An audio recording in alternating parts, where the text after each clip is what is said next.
Hello friends, புறா வந்து பார்த்திங்கன்னா ஏசி வந்து பார்த்திங்கன்னா வெளியில் வச்சு அதுக்கு மேலே வந்து உட்காந்து 2 முட்டை வந்து விட்டுருக்கு. ஏற்கனவே வந்து பார்த்திங்கன்னா 3 மாதம் முன்னால் 2 முட்டை போட்டு குஞ்சு பொரிச்சுது. அப்புறம் குஞ்சு நகண்டு வந்து கீழே விழுந்து 2மே வந்து பார்த்திங்கன்னா கீழே விழுந்துருச்சு.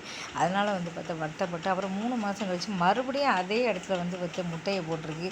இப்போ முட்டையை கையால் தொட்டு வேறு இடத்துல வச்சா வந்து அது குஞ்சு பொரிக்காது. என்ன செய்யன்னு தெரியல. இப்போ பாருங்கள், இங்கேன்னு பார்த்திங்கன்னா கீழே வந்து பார்க்கிங்கில் தான் வந்து கீழே விழணும். மறுபடியும் அதே இடத்துல உட்காந்துருக்கு. பார்க்கவே நமக்கு பாவமாக இருக்குது.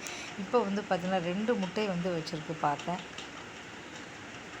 இப்போ என்ன பண்ணது அப்படின்னு தெரியல. ஏன்னா இந்த இடத்துல வைக்கும்போது அது வேறு இடத்துக்கு வந்து போக வருது. அதே இடத்துல தான் வந்து மறுபடியும் வந்து உட்காந்துருக்கு. அது பக்கத்தில் வந்து கொஞ்சம் வளர்ந்த உடனே அது என்ன பண்ணுது, கொஞ்சம் நகை அப்படி வெளியில் வரும்போது அது கீழே வந்துடுது. இந்த வீடியோ பிடிச்சா ஒரு கமெண்ட் சேனலில் சப்ஸ்கிரைப் பண்ணுங்கள். தேங்க்யூ. இதை வந்து இப்போ நம்ம வேறு இடத்துல வந்து வைக்கவும் முடியாது. கையால் தொட்டாச்சுன்னா அந்த புறா வந்து அப்புறம் வந்து உட்காராது. இன்னும் 18ஆவது நாள் வந்து குஞ்சு வந்து வெளியில் வரும்.